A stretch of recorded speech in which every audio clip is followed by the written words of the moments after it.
नमस्कार दोस्तों, मैं हूं गुमनाम और आप सुन रहे हैं हॉरर कहानी, वो भी मेरी जुबानी। दोस्तों, आज की कहानी ट्रक ड्राइवर की है जिनका नाम धर्मवीर रावत है। तो चलिए अब यह कहानी धर्मवीर रावत के नजरिए से सुनते हैं। लेकिन उससे पहले आप लोग से एक शिकायत है। आप लोग स्टोरी को पूरा सुनते हैं लेकिन लाइक नहीं करते। इस बार मैंने आप लोगों से बहुत उम्मीद लगाई है कि आप लोग अब की बार वीडियो को लाइक भी करेंगे और चैनल को सब्सक्राइब करके अपना सपोर्ट भी जरूर दिखाएंगे। तो अब ज्यादा समय नहीं लेते हैं, चलिए कहानी की शुरुआत करते हैं। मेरा नाम धर्मवीर रावत है और मैं उत्तराखंड के एक छोटे से गांव रुद्रप्रयाग के पास रहता हूं। मैं पिछले 12 साल से ट्रक चलाता आ रहा हूं। पहाड़ी रास्ते, अंधेरी रात, खतरनाक मोड़, ये सब मेरे लिए कोई नई बात नहीं थी। मैंने हिमाचल से लेकर राजस्थान और कश्मीर तक हर जगह ट्रक चलाया है। लेकिन जो मेरे साथ उस रात कश्मीर के सुनसान पहाड़ों में हुआ था, उसके बाद मेरी जिंदगी पूरी तरह बदल गई। आज भी जब तेज बारिश होती है और दूर पहाड़ों में ट्रक की हॉर्न गूंजती है तो मेरी रूह तक कांप उठती है। ये बात लगभग 4 साल पुरानी है। तब मेरी उम्र 38 साल थी और मेरा एक दोस्त था जिसका नाम महेश बिश था। वह मेरा क्लीनर भी था और बचपन का दोस्त भी। हम दोनों बचपन से एक दूसरे को जानते थे। महेश थोड़ा हंसी मजाक करने वाला बंदा था और मैं थोड़ा सीरियस नेचर का। हम दोनों उत्तराखंड के पहाड़ी इलाकों में बड़े हुए थे, इसलिए मुश्किल रास्ते और खतरनाक सफर हमारे लिए आम बात थी। उस समय मेरी फाइनेंशियल कंडीशन भी कुछ खास अच्छी नहीं चल रही थी। मेरी बेटी की स्कूल फीस बाकी थी, माँ की दवा का खर्च अलग और ट्रक मालिक का प्रेशर अलग। इसीलिए मैं ज्यादा से ज्यादा ट्रिप करने की कोशिश करता था। एक दिन सुबह लगभग 7 बजे मुझे मेरे मालिक हरभजन सिंह का फोन आया। वह देहरादून में ट्रांसपोर्ट कंपनी चलाता था। उसने मुझे तुरंत ऑफिस बुलाया। मैं और महेश दोनों कंपनी पहुंच गए। ऑफिस के अंदर हरभजन सिंह काफी टेंशन में लग रहा था। जैसे ही मैं अंदर गया, वह तुरंत बोला, धर्मवीर, एक अर्जेंट डिलीवरी है। माल कश्मीर पहुंचाना है और कल सुबह तक हर हाल में डिलीवरी होनी चाहिए। मैं थोड़ा हैरान होकर पूछता हूं, क्या माल है मालिक? वह धीरे से बोलता है, फैक्ट्री की हैवी मोटर्स और मशीनें हैं। कंटेनर वाले ट्रक में लोड होगा। पार्टी वाले बहुत बड़े लोग हैं। डिलीवरी लेट हुई तो कंपनी का बहुत नुकसान हो जाएगा। फिर वह टेबल के ड्रॉर से पैसे निकालता है और मेरे हाथ में एडवांस पेमेंट रख देता है।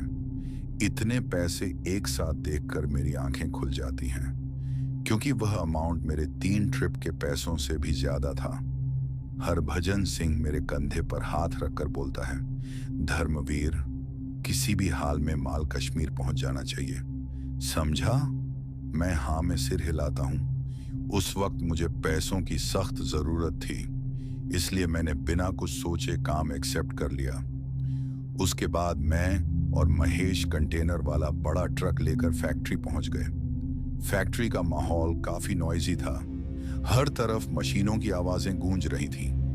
वर्कर्स बड़े बड़े आयरन मोटर्स और मशीन पार्ट्स क्रेन की मदद से कंटेनर में लोड कर रहे थे। लगभग 2 घंटे तक लोडिंग चलता रहा। मैं हर सामान को ध्यान से चेक कर रहा था, क्योंकि पहाड़ी रास्ते में अगर लोड इम्बैलेंस हो जाए तो ट्रक सीधे खाई में गिर सकता है। महेश वर्कर्स के साथ मिलकर चेन और लॉक टाइट करवा रहा था। लोडिंग पूरी होने के बाद हम ट्रक लेकर पेट्रोल पंप पहुंचते हैं। वहां डीजल फुल टैंक करवाया गया। मुझे अभी भी याद है, उस वक्त सुबह के ठीक 9 बज रहे थे और फिर हमारा सफर शुरू होता है। शुरू में सब नॉर्मल था। रोड पर ट्रैफिक भी था। गांव, छोटे छोटे बाजार और शहर धीरे धीरे पीछे छूटने लगे थे। ट्रक हाईवे पर तेज रफ्तार से दौड़ रहा था। एफएम में पुराने गाने चल रहे थे। महेश खिड़की से बाहर देखते हुए मूंगफली खा रहा था और हम दोनों हंसी मजाक करते हुए सफर काट रहे थे। लेकिन धीरे धीरे शाम ढलने लगती है। आसमान ऑरेंज और काले रंग में बदलने लगता है और फिर हम एक सुनसान रास्ते के पास बनी छोटी सी चाय की टपरी पर ट्रक रोक देते हैं। वहां आसपास सिर्फ अंधेरा और पहाड़ थे। मैं और महेश ट्रक से नीचे उतरते हैं और चाय पीने लगते हैं। ठंडी हवा चल रही थी और आसपास अजीब सी खामोशी थी। टपरी वाला बूढ़ा आदमी बार बार हमें अजीब नजरों से देख रहा था, जैसे वह कुछ कहना चाहता हो, लेकिन चुप था। मैं चाय खत्म करता हूं और पैसे देकर वापस ट्रक की तरफ चलने लगता हूं। महेश वहीं खड़ा सिगरेट पीने लगता है। तभी अचानक से एक अनजान आदमी अंधेरे में से निकलकर उसके पास आ जाता है। उस आदमी ने पूरी चादर ओढ़ रखी थी। उसका चेहरा बिल्कुल नजर नहीं आ रहा था। उसकी आवाज बहुत अजीब और भारी थी। वह धीरे से महेश के पास आकर बोलता है, कहां जा रहे हो तुम लोग? महेश सिगरेट का धुआं छोड़ते हुए बोलता है, कश्मीर। यह सुनते ही वह आदमी कुछ सेकंड चुप हो जाता है, फिर धीरे से बोलता है, अगर आज रात कश्मीर जा रहे हो तो सुनसान वादी वाले रास्ते से मत जाना, वरना जो तुम्हारे साथ होगा वह बताने के लिए तुम दोबारा यहां लौट कर नहीं आ पाओगे। महेश कुछ बोलने ही वाला होता है, लेकिन उससे पहले ही वह आदमी अंधेरे में चला जाता है, इतनी जल्दी जैसे वह कभी था ही नहीं। महेश उसकी बात को मजाक समझता है और सिगरेट खत्म करके ट्रक में चढ़ जाता है। मैं इंजन स्टार्ट करता हूं और सफर दोबारा शुरू हो जाता है। रात अब पूरी तरह उतर चुकी थी। मौसम भी अचानक बदल गया था। हल्की हल्की बारिश शुरू हो जाती है। वाइपर शीशे पर लगातार चल रहे थे और ट्रक अंधेरी सड़कों को चीरता हुआ आगे बढ़ रहा था। दूर दूर तक कोई गाड़ी नजर नहीं आ रही थी, सिर्फ अंधेरा, खामोशी और बारिश की बूंदों की आवाज। ऐसा लग रहा था जैसे हम दुनिया से बहुत दूर निकल आए हों। कुछ देर बाद ट्रक कश्मीर के पहाड़ी इलाकों में एंटर कर जाता है। बारिश अब बहुत ज्यादा तेज हो चुकी थी। रोड कच्चा और फिसला हुआ लग रहा था। एक तरफ ऊंचे पहाड़ और दूसरी तरफ गहरी खाई। मेरा दिल धीरे धीरे घबराने लगा था, इसलिए मैंने ट्रक की स्पीड स्लो कर दी। मैं स्टीयरिंग को बहुत संभाल कर पकड़े हुए था। तभी महेश बोलता है, भैया ट्रक धीमा मत चलाओ, ये पहाड़ी इलाका है, यहां मैंने अजीब अजीब बातें सुनी हैं। वैसे तो मैं भी अंधविश्वास पर भरोसा नहीं करता, लेकिन डकैतों का भी खतरा होता है। ट्रक धीमा चलाना खतरनाक हो सकता है। मैं उसकी तरफ देखकर बोलता हूं, तू ही बोल महेश, अगर मैं इतनी बारिश में ट्रक तेज चलाऊंगा तो एक्सीडेंट होने का रिस्क बढ़ जाएगा। महेश चुप हो जाता है और हम दोनों रोड पर फोकस करने लगते हैं। तभी अचानक से ट्रक के सामने से एक काला सा साया बिजली की रफ्तार से गुजरता है। महेश जोर से उछल पड़ता है, भैया। मैं डरकर उसकी तरफ देखता हूं। क्या हुआ? महेश घबराई हुई आवाज में बोलता है, अभी कोई सामने से गुजरा।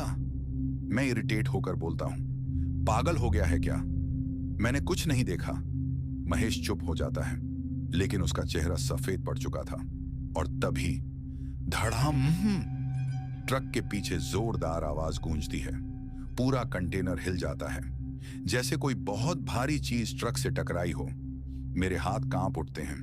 मैं तुरंत ब्रेक दबाने वाला होता हूं, लेकिन महेश चिल्लाता है, नहीं भैया, ट्रक मत रोकना, हो सकता है कोई चोर या डकैत हो, यह सुनसान इलाका है। मैं तुरंत एक्सेलरेटर दबाता हूं, लेकिन ट्रक और धीमा होने लगता है। मेरा दिल जोर जोर से धड़कने लगता है। ऐसा लग रहा था जैसे ट्रक को कोई पीछे से पकड़कर रोक रहा हो। इंजन घर्र घर्र की आवाज करने लगता है और ट्रक धीरे धीरे लगभग रुकने लगता है। तभी मेरी नजर साइड मिरर पर पड़ती है और जो मैंने देखा उसने मेरी रूह निकाल दी। ट्रक के कोने पर एक औरत खड़ी थी। उसने सफेद साड़ी पहनी हुई थी और उसके चेहरे पर लंबा घूंघट गिरा हुआ था। वह सीधे मिरर की तरफ देख रही थी। बारिश उसके शरीर पर गिर रही थी, लेकिन वह बिल्कुल हिल नहीं रही थी। मेरी सांसें अटक जाती हैं और तभी धीरे धीरे उसके चेहरे से घूंघट नीचे गिरता है। मेरा खून जम जाता है। उसका चेहरा पूरा जला हुआ था, जैसे किसी ने उसे जिंदा जलाया हो।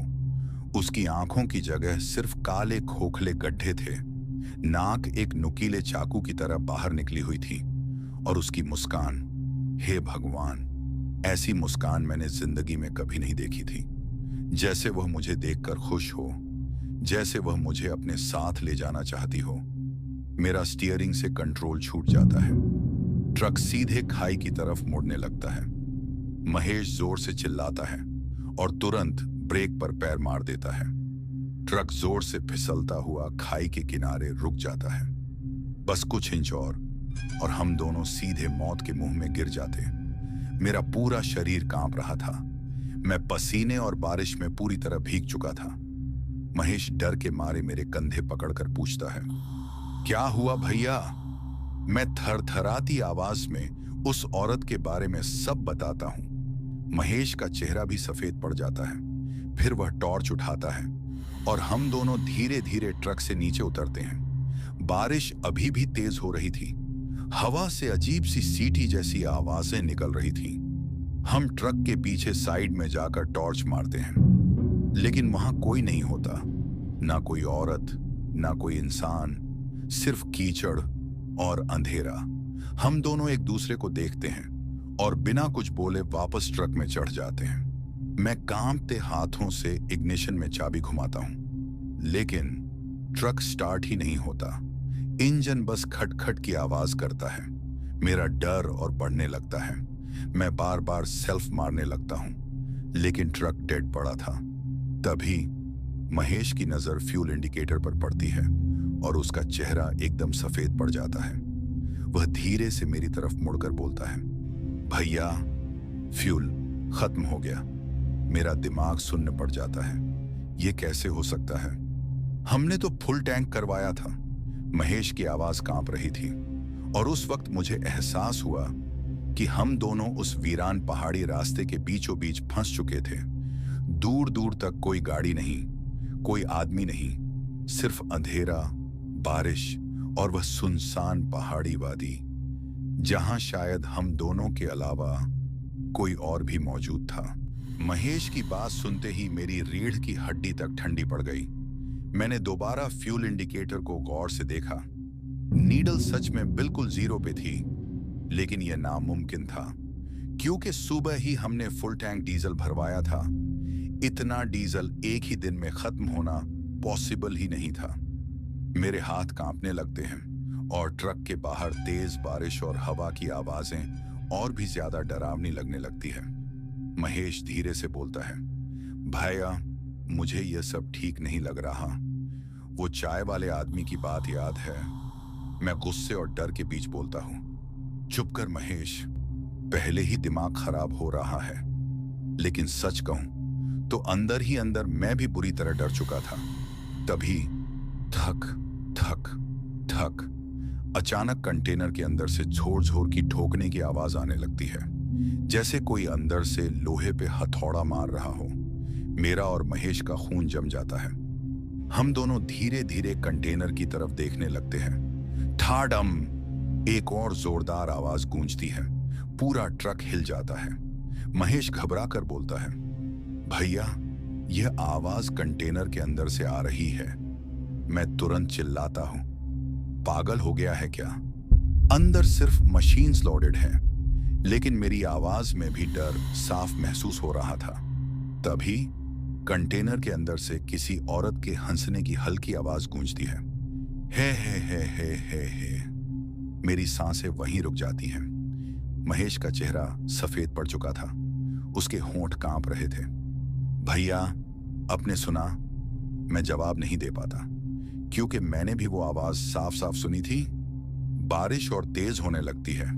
अचानक ट्रक की केबिन की लाइट अपने आप ब्लिंक होने लगती है, कभी ऑन कभी ऑफ, और हर बार लाइट ऑन ऑफ होने पर मुझे लगता जैसे ट्रक के बाहर कोई खड़ा हमें देख रहा हो। तभी लाइट 1 सेकंड के लिए बंद होती है और जब दोबारा जलती है तो मेरी चीख निकल जाती है। वो जली हुई औरत ट्रक के फ्रंट ग्लास के बिल्कुल बाहर खड़ी थी। उसका जला हुआ चेहरा विंडशील्ड से चिपका हुआ था। उसकी आंखों की जगह काले गड्ढे थे और उसके होंठ धीरे धीरे खुल रहे थे, जैसे वो मुस्कुरा रही हो। महेश भी उसे देखकर जोर से चिल्लाता है।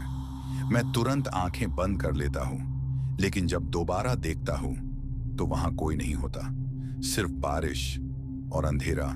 महेश रोते हुए बोलता है, भैया हम यहां से जिंदा नहीं बचेंगे। मैं हिम्मत करके उसका कंधा पकड़ता हूं।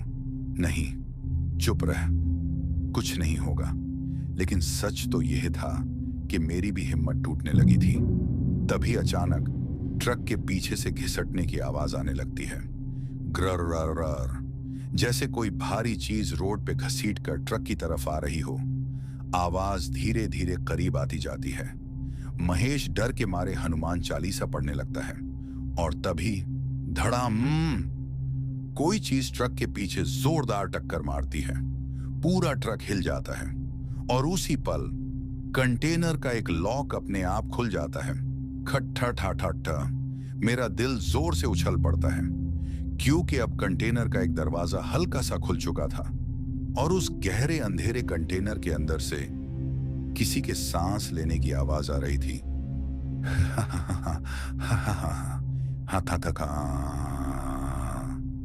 महेश धीरे से मेरी तरफ मुड़कर बोलता है, भैया अंदर कोई है। महेश की बात सुनते ही मेरी सांसें और तेज हो जाती हैं। कंटेनर के अंदर से अब भी किसी के सांस लेने की आवाज आ रही थी।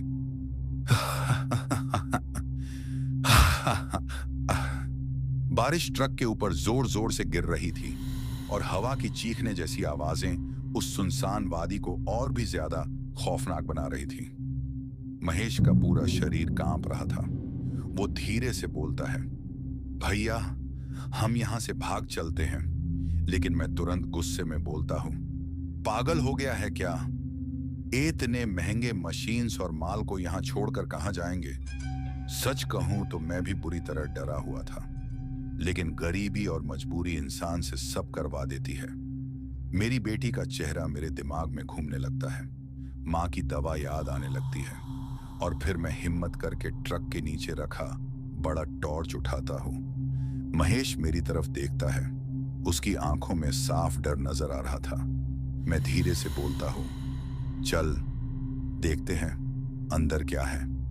हम दोनों धीरे धीरे कंटेनर के पीछे की तरफ बढ़ने लगते हैं। कीचड़ में हमारे पैर धंस रहे थे। बारिश की वजह से कपड़े पूरी तरह भीग चुके थे। जैसे ही हम कंटेनर के पास पहुंचते हैं, मेरा दिल और तेज धड़कने लगता है, क्योंकि कंटेनर का दरवाजा अब पहले से थोड़ा और खुल चुका था और अंदर पूरा अंधेरा था। ऐसा अंधेरा जैसे उस कंटेनर के अंदर रोशनी जाने से भी डर रही हो।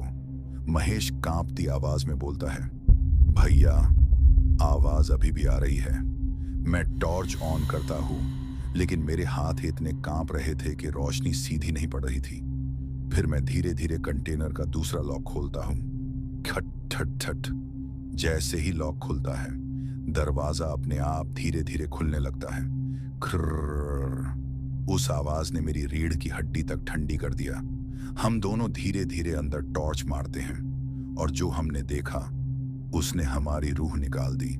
कंटेनर के अंदर बड़े बड़े मोटर्स और मशीन्स के बीच एक औरत उल्टी लटकी हुई थी। उसके लंबे गीले बाल नीचे लटक रहे थे। उसका पूरा शरीर जला हुआ था और उसके हाथ मशीन की चेन्स में फंसे हुए थे। बारिश की हवा के साथ वो धीरे धीरे हिल रही थी। मेरा गला सूख जाता है। महेश डर के मारे पीछे हटने लगता है, लेकिन तभी वो औरत धीरे धीरे अपना सर उठाती है और उसकी आंखों की जगह वही काले खोखले गड्ढे नजर आते हैं। उसका मुंह धीरे धीरे खुलने लगता है और उसके होंठ एक अजीब सी मुस्कान में फैल जाते हैं। हे हे हे हे हे।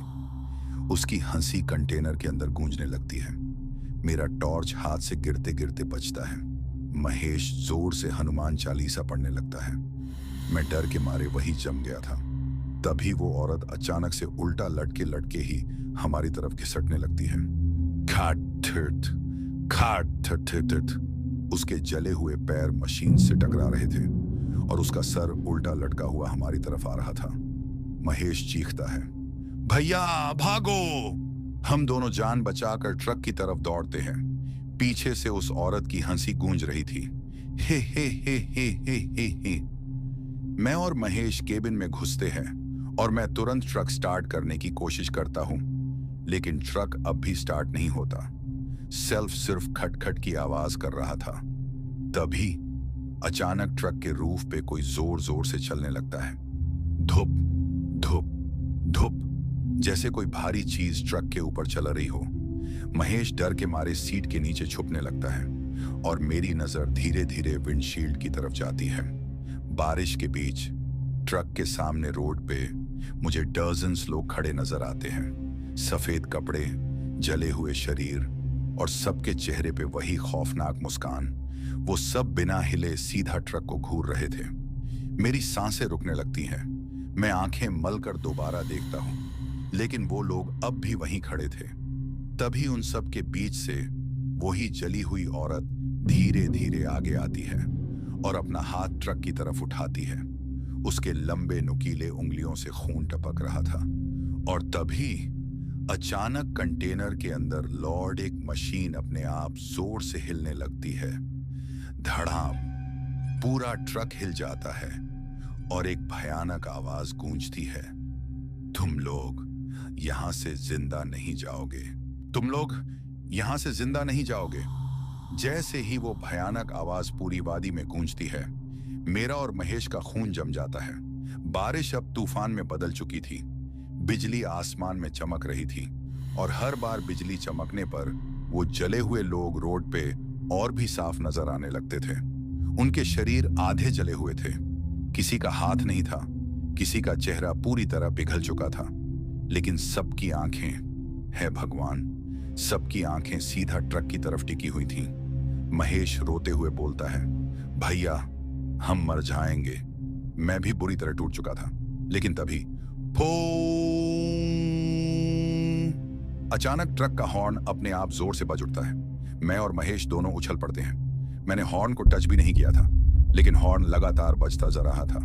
पोन पोन, और तभी गर्र, ट्रक का इंजन अपने आप स्टार्ट हो जाता है। मेरी आंखें फट जाती हैं, क्योंकि इग्निशन में की भी नहीं लगी थी। इंजन खुद ब खुद स्टार्ट हो गया था। महेश डर के मारे चीखता है, भैया ये कैसे हुआ? मैं कुछ बोल ही नहीं पाता, क्योंकि मेरी जुबान तक सूख चुकी थी। और तभी ट्रक धीरे धीरे अपने आप आगे बढ़ने लगता है। स्टीयरिंग व्हील बिना किसी के टच किए खुद घूमने लगता है। मेरा दिल जोर जोर से धड़कने लगता है। मैं तुरंत स्टीयरिंग पकड़ने की कोशिश करता हूं, लेकिन स्टीयरिंग इतना टाइट था जैसे कोई दूसरा इंसान उसे पकड़कर घुमा रहा हो। ट्रक रोड पे तेजी से मुड़ता है और सीधा उस अंधेरी वादी की तरफ जाने लगता है, जहां कोई रोड भी साफ नजर नहीं आ रहा था। मैं जोर लगाकर ब्रेक दबाता हूं, लेकिन ब्रेक फेल। एक्सेलरेटर अपने आप दब रहा था। ट्रक की स्पीड धीरे धीरे बढ़ने लगती है। 40, 50, 60, और बाहर सिर्फ अंधेरा, बारिश और पहाड़ी मोड़। महेश हनुमान चालीसा पढ़ते हुए सीट को कस के पकड़ लेता है। मैं पूरी ताकत से स्टीयरिंग कंट्रोल करने की कोशिश करता हूं, लेकिन ट्रक मेरी नहीं सुन रहा था। ऐसा लग रहा था जैसे ट्रक को कोई और चला रहा हो। तभी साइड मिरर में मुझे कुछ नजर आता है और मेरा खून जम जाता है। ड्राइवर सीट के पीछे अंधेरे में वही जली हुई औरत बैठी थी। उसका आधा जला हुआ चेहरा मेरे कंधे के पास था। उसकी सांसें मेरी गर्दन पे महसूस हो रही थी और उसकी काली खोखली आंखें मिरर में मुझे घूर रही थीं। मेरी चीख निकल जाती है। मैं तुरंत पीछे मुड़कर देखता हूं, लेकिन सीट खाली थी, कोई नहीं, सिर्फ अंधेरा। तभी मेरे कान के बिल्कुल पास एक औरत की धीमी आवाज गूंजती है, तुमने हमें यहां लाया है। मेरा पूरा शरीर सुन्न पड़ जाता है। मैं समझ ही नहीं पाता कि ये आवाज कहां से आई। और उसी वक्त कंटेनर के अंदर से बच्चों के रोने की आवाजें आने लगती हैं। माँ बचाओ, माँ दरवाजा खोलो।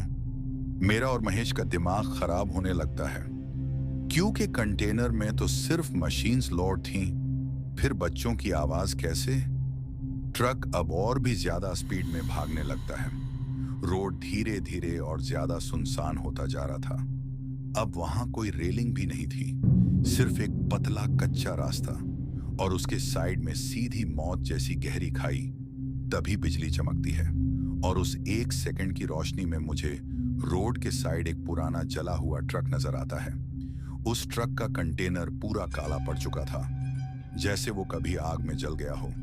और उस ट्रक के आसपास डजन्स जले हुए लोग खड़े थे, वही लोग जो हमें पहले रोड पे दिखे थे। सब एक साथ हमारी तरफ देख रहे थे। तभी अचानक हमारा ट्रक अपने आप उस जले हुए ट्रक के सामने रुक जाता है। डीएचआर डम।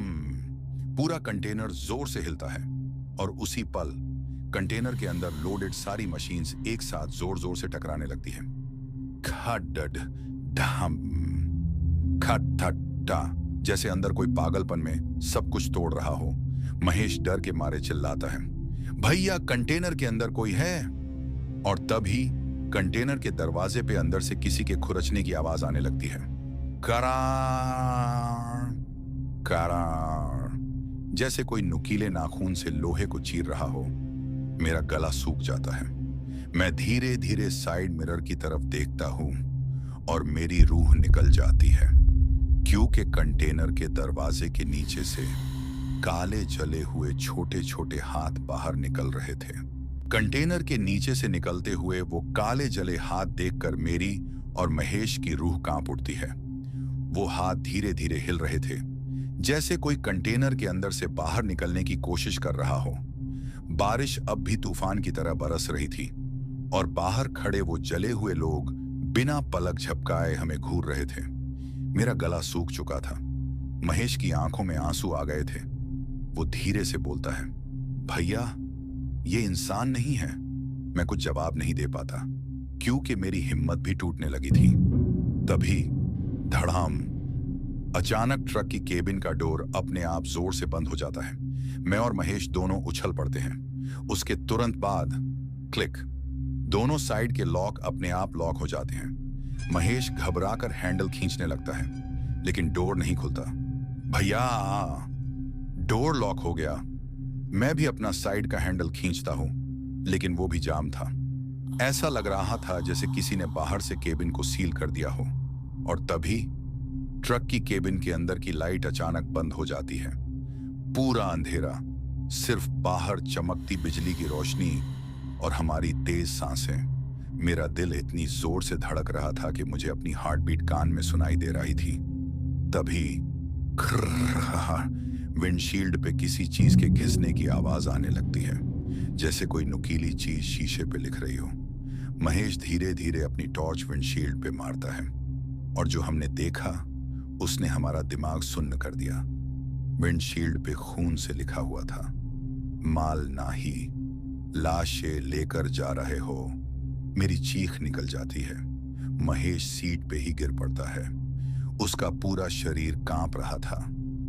मैं शॉक में विंडशील्ड को घूरता रहता हूं और तभी खून की वो राइटिंग धीरे धीरे नीचे बहने लगती है, जैसे अभी किसी ने ताजा खून से लिखा हो। मैंने डर के मारे तुरंत हनुमान जी का लॉकेट पकड़ लिया, लेकिन उस वक्त मुझे समझ ही नहीं आ रहा था कि हम किस चीज में फंस चुके थे।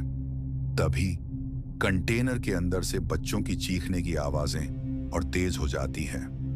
माँ, दरवाजा खोलो, हमें बचाओ, बहुत गर्मी है। मेरा दिमाग घूमने लगता है और उसी वक्त मुझे अचानक एक पुरानी बात याद आती है। फैक्ट्री में लोडिंग के वक्त एक बूढ़ा वर्कर बार बार कंटेनर को देख रहा था। उस वक्त मैंने उससे कैजुअली पूछा भी था, क्या हुआ काका? और वो धीरे से बोला था, इस कंटेनर का नंबर अशुभ है, इसमें पहले भी एक्सीडेंट हुआ था। लेकिन तब मैंने उसकी बात को मजाक समझकर इग्नोर कर दिया था। अब मुझे वो बात याद करके और भी डर लगने लगता है। तभी ट्रक के बाहर से किसी औरत के जोर जोर से रोने की आवाज आने लगती है। वो आवाज इतनी दर्दनाक थी कि मेरी आंखों में आंसू आ जाते हैं, जैसे कोई माँ अपने बच्चों को जलता हुआ देख रही हो। महेश डर के मारे कान बंद कर लेता है और फिर थाकक खाकक थाकक खाकक थाकक काकुक कोई चीज केबिन के रूफ पे चलने लगती है। धीरे धीरे भारी कदम, जैसे कोई इंसान ट्रक के ऊपर चल रहा हो। मेरी सांसें रुकने लगती है। कदम की आवाज धीरे धीरे विंडशील्ड के ऊपर आकर रुक जाती है और फिर धीरे धीरे एक जला हुआ हाथ विंडशील्ड के ऊपर से लटकने लगता है। उस हाथ की स्किन जगह जगह से पिघली हुई थी और उसकी उंगलियां इतनी लंबी और नुकीली थीं जैसे किसी जानवर के पंजे। महेश चीखने लगता है, भैया वो ऊपर है। मैं शौक में उस हाथ को घूरता रहता हूं और तभी धीरे धीरे वो जली हुई औरत उल्टा लटक कर विंडशील्ड के सामने आ जाती है। उसके गीले बाल शीशे पे चिपक जाते हैं। उसका आधा जला हुआ चेहरा हमारे बिल्कुल सामने था और उसके मुंह से काला पानी टपक रहा था। वो धीरे धीरे मुस्कुरा रही थी। हे। उसकी हंसी केबिन के अंदर गूंजने लगती है और तभी उस औरत की आंखों के खोखले गड्ढों में अचानक आग जलने लगती है। मैं और महेश डर के मारे सीट से चिपक जाते हैं और फिर वो औरत अपना जला हुआ सर टेढ़ा करके धीरे से बोलती है, तुमने हमारी नींद तोड़ दी। अब तुम भी यही जलोगे। अब तुम भी यही जलोगे। जैसे ही वो जली हुई औरत ये बात बोलती है, मेरी और महेश की रूह तक कांप उठती है। उसकी आंखों के खोखले गड्ढों में जलती हुई आग और तेज चमकने लगती है और फिर धीरे धीरे वो विंडशील्ड से उल्टा लटकते हुए गायब हो जाती है। बस उसके गीले बालों के निशान शीशे पे रह जाते हैं। मेरी सांसें अब भी तेज चल रही थीं। महेश ऑलमोस्ट रो पड़ता है, भैया हम यहां से नहीं बचेंगे। मैं भी अंदर से टूट चुका था। लेकिन तभी मेरी नजर ट्रक के बाहर पड़ती है और मेरा खून जम जाता है। रोड पे खड़े वो सारे जले हुए लोग अब धीरे धीरे ट्रक की तरफ चलना शुरू कर देते हैं, एक साथ, बिल्कुल चुप। उनके कदम की आवाज भी नहीं आ रही थी। सिर्फ उनके जले हुए शरीर से टपकती हुई काली पिघली स्किन रोड पे गिर रही थी। छिया छाप, छिया छाप, छिया छाप। बारिश के पानी के साथ वो जली हुई स्किन कीचड़ में मिलती जरा ही थी। किसी का आधा चेहरा पिघल कर लटक रहा था। किसी के पेट से जले हुए अंदरूनी हिस्से बाहर दिख रहे थे और सबकी आंखें सीधा हमारी तरफ टिकी हुई थी। महेश डर के मारे सीट पे सिकुड़ गया। भैया वो लोग इधर ही आ रहे हैं। मैं शौक में उन्हें देखता रहता हूं और तभी पूनान ट्रक का हॉर्न दोबारा अपने आप जोर से बज उठता है। उस आवाज से पूरा पहाड़ी इलाका गूंज उठता है। लेकिन अजीब बात, वो जले हुए लोग हॉर्न से बिल्कुल नहीं डरे।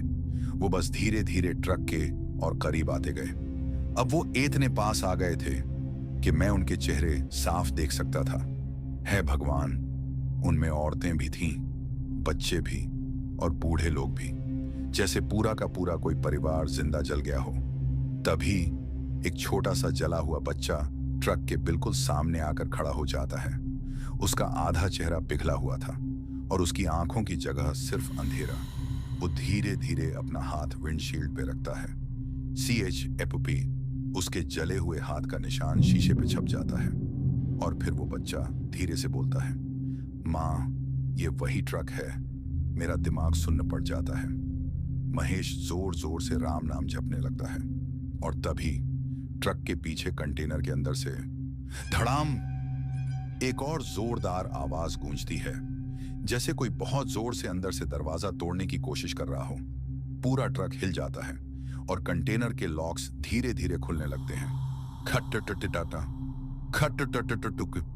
मैं डर के मारे पीछे मिरर में देखता हूं और मेरी चीख निकल जाती है, क्योंकि कंटेनर के दरवाजे के नीचे से अब सिर्फ हाथ नहीं बल्कि आधे जले हुए चेहरे भी बाहर झांक रहे थे। उनके मुंह खुले हुए थे, जैसे वो सांस लेने की कोशिश कर रहे हो, और फिर एक साथ सब कंटेनर के अंदर से चीखने लगते हैं, दरवाजा खोलो, हमें बचाओ। मुझे लगने लगता है कि मेरा दिमाग खराब हो जाएगा। महेश अपने कान बंद कर लेता है, लेकिन वो आवाजें और तेज होती जाती हैं। तभी ट्रक के बाहर खड़ी वो जली हुई औरत दोबारा नजर आती है। इस बार वो रोड पे नहीं बल्कि ट्रक के बॉनेट पे बैठी हुई थी। उसके लंबे गीले बाल हवा में उड़ रहे थे और वो धीरे धीरे अपना जला हुआ हाथ विंडशील्ड पे फेरने लगती है। उसके नुकीले नाखून शीशे को चीरने लगते हैं। मैं और महेश डर के मारे सीट से चिपक जाते हैं और फिर अचानक केबिन के अंदर जलने की बदबू फैलने लगती है। पहले हल्की, फिर बहुत तेज, जैसे किसी ने ट्रक के अंदर पेट्रोल छिड़क दिया हो। महेश घबराकर नीचे देखता है और उसकी चीख निकल जाती है, भैया। मैं नीचे देखता हूं और मेरा खून जम जाता है। केबिन के फ्लोर पे हमारे पैरों के नीचे से धीरे धीरे आग निकलने लगती है। केबिन के फ्लोर से निकलती हुई आग देखकर मेरी और महेश की चीख निकल जाती है। पहले छोटी छोटी लपटें निकल रही थीं, लेकिन धीरे धीरे वो आग हमारे पैरों के आसपास फैलने लगती है। जलने की बदबू केबिन में भर चुकी थी। महेश घबराकर अपने पैर सीट पे रख लेता है। भैया, आग लग गई। मैं तुरंत नीचे झुककर देखने लगता हूं, लेकिन अजीब बात यह थी कि आग सिर्फ केबिन के फ्लोर पे थी। वायर या इंजन में कहीं भी शॉर्ट सर्किट नहीं हुआ था, जैसे वो आग अपने आप जमीन से निकल रही हो। तभी टीर अचानक ट्रक का पुराना रेडियो अपने आप ऑन हो जाता है। मैं और महेश एक साथ रेडियो की तरफ देखते हैं, क्योंकि वो रेडियो तो सालों से खराब पड़ा था। उसमें कभी आवाज तक नहीं आती थी, लेकिन अब उसमें अजीब सी डिस्टरबेंस की आवाज गूंज रही थी। बीच बीच में किसी के रोते हुए आवाज भी सुनाई दे रही थी, और फिर एक आदमी की टूटी हुई खराब आवाज रेडियो में गूंजती है। ये आकाशवाणी श्रीनगर से एक विशेष समाचार। मेरा गला सूख जाता है, महेश की आंखें फट जाती हैं। रेडियो की आवाज पूरी केबिन में गूंज रही थी, और बाहर वो जले हुए लोग अब भी ट्रक को घेरे खड़े थे। फिर रेडियो में वो आवाज दोबारा आती है। 15 साल पहले कश्मीर की ब्लैक वैली रोड पर एक भयानक हादसा हुआ था। एक कंटेनर ट्रक में 27 लोग जिंदा जल गए थे। मेरा दिल एक सेकंड के लिए रुक जाता है। महेश धीरे से बोलता है, भैया, ये वही जगह है।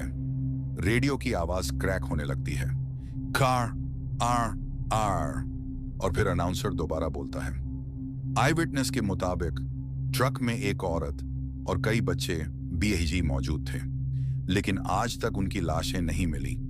मेरी सांसें अटक जाती हैं, क्योंकि कंटेनर के अंदर से जो बच्चों की आवाजें आ रही थीं, अब सब कुछ समझ आने लगा था। तभी रेडियो की आवाज अचानक धीमी हो जाती है, और फिर उस अनाउंसर की आवाज बदलने लगती है, जैसे कोई और उसके गले से बोल रहा हो, हम अब भी यही है। मेरा खून जम जाता है। महेश सीट पकड़कर कांपने लगता है, और फिर रेडियो में एक साथ डजन्स बच्चों की चीखने की आवाजें गूंजने लगती हैं। माँ, नाना, बहुत गर्मी है, उन्ना, दरवाजा खोलो नन। मैं अपने कान बंद कर लेता हूं, लेकिन वो आवाजें दिमाग के अंदर गूंज रही थीं। तभी रेडियो से एक औरत की रोती हुई आवाज आती है, हमने किसी का क्या बिगाड़ा था, हमें क्यों जलाया। उस आवाज में इतना दर्द था कि मेरी आंखों में आंसू आ जाते हैं, और उसी वक्त मुझे एक अजीब सी चीज महसूस होती है। केबिन का टेम्परेचर अचानक बहुत ज्यादा गर्म होने लगता है, जैसे हम किसी जलते हुए भट्टे के अंदर बैठे हों। मेरे हाथ जलने लगते हैं। महेश चीखने लगता है, भैया, मुझे बहुत गर्मी लग रही है। मैं विंडशील्ड की तरफ देखता हूं और मेरी रूह कांप उठती है, क्योंकि विंडशील्ड के बाहर खड़े वो सारे जले हुए लोग अब धीरे धीरे जलने लगते हैं। उनके शरीर से आग की लपटें निकलने लगती हैं, लेकिन अजीब बात, वो लोग जलते हुए भी मुस्कुरा रहे थे। तभी वही जली हुई औरत बॉनेट पे खड़ी हो जाती है। उसका पूरा शरीर अब आग में जल रहा था, और उसके दोनों हाथों में 2 छोटे जले हुए बच्चे थे। वो धीरे धीरे अपना जला हुआ चेहरा विंडशील्ड के पास लाती है, और फिर अपनी काली खोखली आंखों से सीधा मेरी तरफ देखकर बोलती है, ड्राइवर, 15 साल पहले भी एक ड्राइवर ने हमें यही जलाया था। उसने भी बचने की कोशिश की थी। मेरी सांसें रुक जाती हैं। मैं कांपते हुए बोलता हूं, मैं नहीं था। लेकिन वो औरत धीरे धीरे मुस्कुरा देती है। उसके जले हुए होंठ फटने लगते हैं, और फिर वो धीरे से बोलती है, हर ड्राइवर यही कहता है, हर ड्राइवर यही कहता है। वो जली हुई औरत ये बोलकर धीरे धीरे मुस्कुरा देती है। उसके जले हुए होंठ और ज्यादा फटने लगते हैं और उन फटे हुए होंठों के बीच से काला गरम खून टपकने लगता है। मेरा और महेश का शरीर डर से सुन्न पड़ चुका था। केबिन का टेम्परेचर अब इतना ज्यादा बढ़ गया था कि सांस लेना मुश्किल हो रहा था। ऐसा लग रहा था जैसे हम किसी जलते हुए भट्टे के अंदर फंस गए हों। तभी के एक तरटन विंडशील्ड धीरे धीरे पिघलने लगता है। महेश चीख पड़ता है, भैया शीशा पिघल रहा है। मैं शॉक में विंडशील्ड को देखता रहता हूं और फिर धीरे धीरे उस विंडशील्ड के बीच से एक काला जला हुआ हाथ केबिन के अंदर घुसने लगता है। उस हाथ की स्किन जगह जगह से लटक रही थी। उंगलियों के नेल्स बड़े बड़े और नुकीले थे और उनसे जलता हुआ काला लिक्विड टपक रहा था। छप छप वो हाथ धीरे धीरे महेश की तरफ बढ़ने लगता है। महेश सीट से चिपक जाता है। उसकी आंखों में मौत का डर साफ नजर आ रहा था। भैया बचाओ मुझे। मैं तुरंत हिम्मत करके उस हाथ को आयरन रॉड से मारने की कोशिश करता हूं, लेकिन जैसे ही रॉड उस हाथ को टच करती है, रॉड का पूरा हिस्सा लाल गरम होकर पिघलने लगता है। मैं डर के मारे रॉड छोड़ देता हूं और तभी वो औरत पूरा विंडशील्ड चीर कर केबिन के अंदर आ जाती है। उसका आधा जला हुआ शरीर धीरे धीरे केबिन में रेंगने लगता है। उसके बाल गीले सांप की तरह फ्लोर पे घिस रहे थे और उसकी खोखली आंखों से आग जल रही थी। महेश डर के मारे जोर जोर से हनुमान चालीसा पढ़ने लगता है, लेकिन वो औरत सीधा उसकी तरफ बढ़ने लगती है। फिर अचानक वो अपना जला हुआ हाथ महेश के गले पे रख देती है। महेश की चीख निकल जाती है। उसके गले से जलने की आवाज आने लगती है, जैसे किसी ने उसकी स्किन पे गरम लोहा रख दिया हो। महेश दोनों हाथों से उस औरत का हाथ हटाने की कोशिश करता है, लेकिन वो हाथ पत्थर की तरह मजबूत था और धीरे धीरे वो औरत महेश को अपनी तरफ खींचने लगती है। मैं पूरी ताकत से महेश को पकड़ लेता हूं, लेकिन उस औरत की ताकत इंसान से कई गुना ज्यादा थी। महेश सीट से घिसटते हुए उसकी तरफ जाने लगता है। उसकी आंखों से आंसू बह रहे थे। भैया मुझे बचाओ। मैं भी जोर जोर से चिल्लाने लगता हूं, लेकिन उस वक्त मुझे कुछ समझ नहीं आ रहा था। और तभी कंटेनर के अंदर से एक छोटी बच्ची की आवाज गूंजती है, माँ इन्हें मत मारो। पूरी केबिन एक सेकंड के लिए बिल्कुल खामोश हो जाती है। वो जली हुई औरत अचानक रुक जाती है। उसका हाथ अब भी महेश के गले पे था, लेकिन उसकी पकड़ ढीली पड़ने लगती है। फिर दोबारा वो बच्ची की आवाज आती है, माँ ये वो लोग नहीं हैं। मेरा दिल जोर से धड़कने लगता है, क्योंकि उस आवाज में डर नहीं बल्कि दर्द था, एक मासूम बच्ची का दर्द। वो जली हुई औरत धीरे धीरे अपना सर कंटेनर की तरफ घुमाती है और पहली बार उसके चेहरे पे गुस्सा नहीं बल्कि दर्द नजर आता है, जैसे वो किसी पुरानी याद में खो गई हो।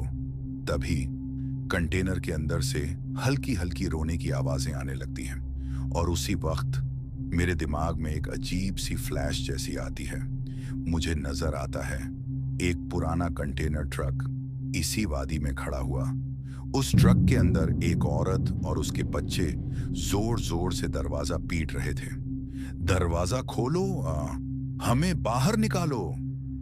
और ट्रक के बाहर कुछ लोग पेट्रोल छिड़क रहे थे। फिर उनमें से एक आदमी माचिस जलाता है और पूरी ट्रक आग में जल उठती है।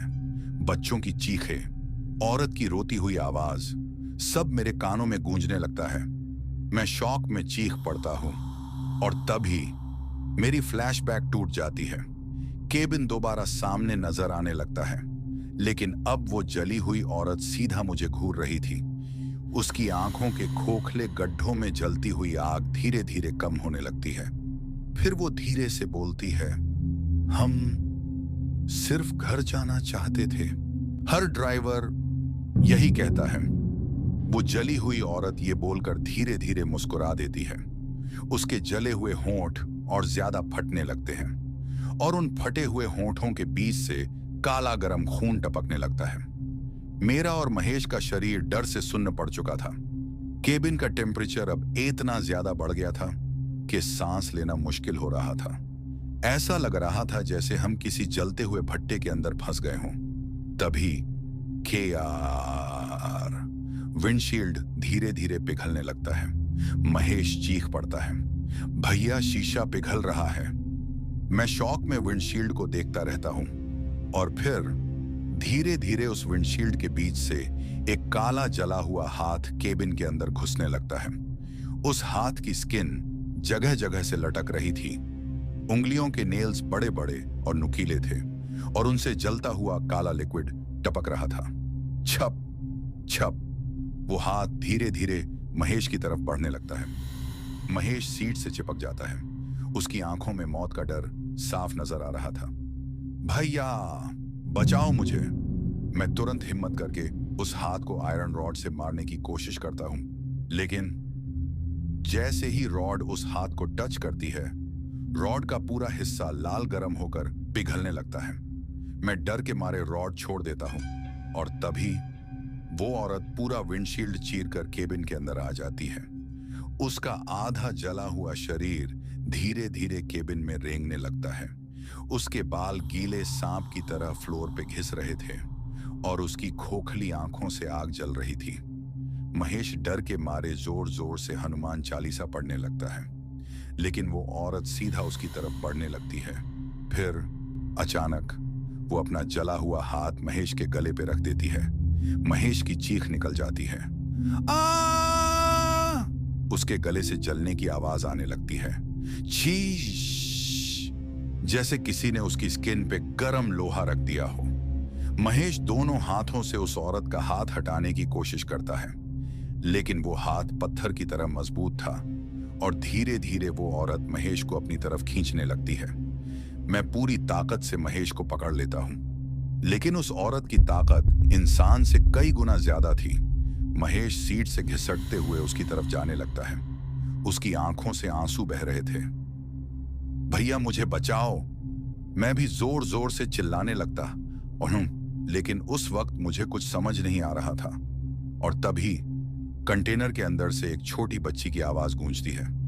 मां ना, इन्हें मत मारो। पूरी केबिन एक सेकंड के लिए बिल्कुल खामोश हो जाती है। वो जली हुई औरत अचानक रुक जाती है। उसका हाथ अब भी महेश के गले पे था, लेकिन उसकी पकड़ ढीली पड़ने लगती है। फिर दोबारा वो बच्ची की आवाज आती है, मां, ये वो लोग नहीं हैं। मेरा दिल जोर से धड़कने लगता है, क्योंकि उस आवाज में डर नहीं बल्कि दर्द था, एक मासूम बच्ची का दर्द। वो जली हुई औरत धीरे धीरे अपना सर कंटेनर की तरफ घुमाती है और पहली बार उसके चेहरे पे गुस्सा नहीं बल्कि दर्द नजर आता है, जैसे वो किसी पुरानी याद में खो गई हो। तभी कंटेनर के अंदर से हल्की हल्की रोने की आवाजें आने लगती हैं और उसी वक्त मेरे दिमाग में एक अजीब सी फ्लैश जैसी आती है। मुझे नजर आता है एक पुराना कंटेनर ट्रक इसी वादी में खड़ा हुआ। उस ट्रक के अंदर एक औरत और उसके बच्चे जोर जोर से दरवाजा पीट रहे थे। दरवाजा खोलो, हमें बाहर निकालो।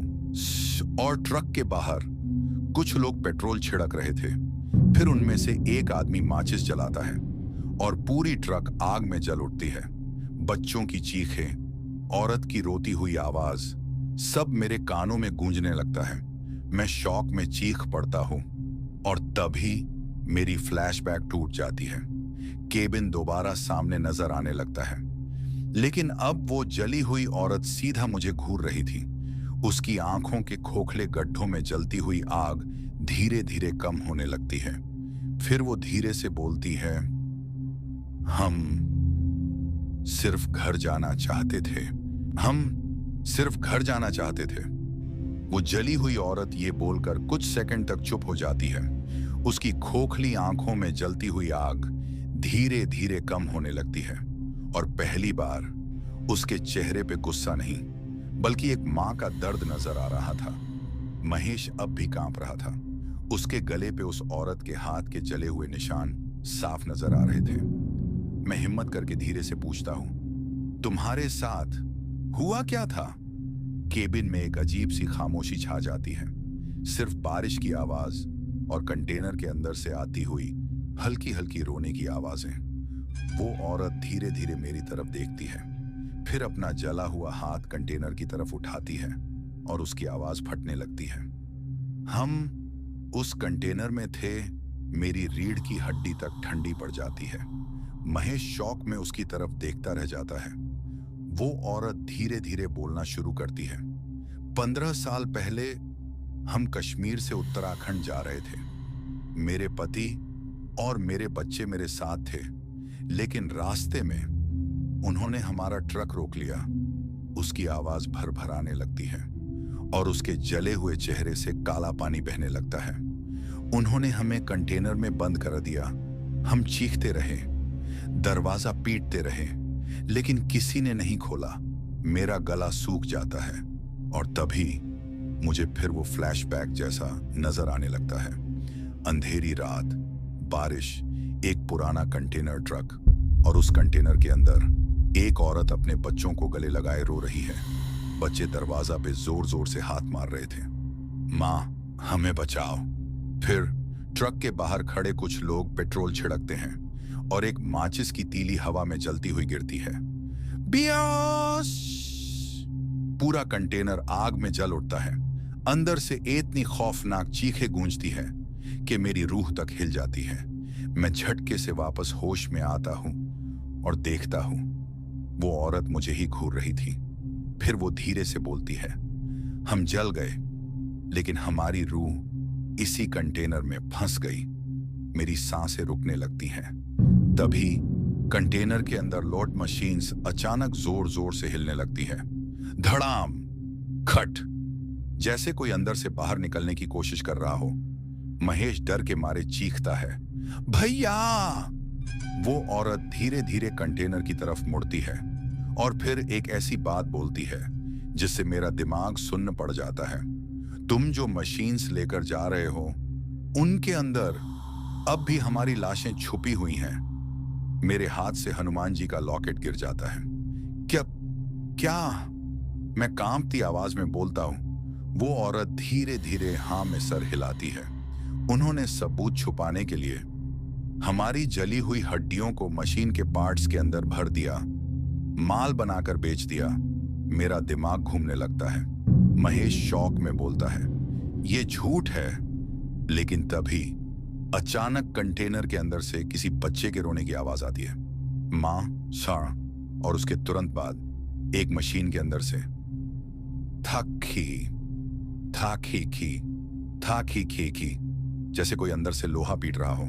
मेरी सांसें रुकने लगती हैं, क्योंकि मुझे अब समझ आने लगा था कि लोडिंग के वक्त मशीन्स इतनी अजीब आवाज क्यों कर रही थी और फैक्ट्री के वर्कर्स उन्हें टच करते वक्त डरे हुए क्यों लग रहे थे। तभी वो औरत धीरे धीरे मेरे करीब आ जाती है। उसका जला हुआ चेहरा मेरे बिल्कुल पास था। उसकी खोखली आंखों से हल्का धुआं निकल रहा था।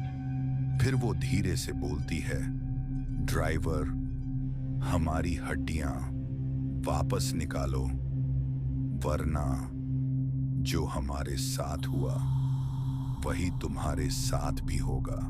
तो मेरे प्यारे दोस्तों, आज की ये डरावनी और सच्ची कहानी खत्म होती है, लेकिन मैं इस चैनल में आप लोगों के लिए हर दिन एक अनोखी और सच्ची ट्रक ड्राइवर की आप बीती और कहानी लेकर आता हूं। लेकिन आप लोगों से मेरी एक रिक्वेस्ट है, प्लीज हमें सपोर्ट करने के लिए हमारे इस वीडियो को लाइक करके चैनल को सब्सक्राइब कर लीजिए। और अगर आप भी अपना नाम नेक्स्ट वीडियो में अनाउंस करवाना चाहते हो तो इस वीडियो के कमेंट सेक्शन में अपना नाम लिख दीजिए और हम लोग मिलते हैं नेक्स्ट वीडियो में एक नए और डरावनी कहानी के साथ। तब तक अलविदा।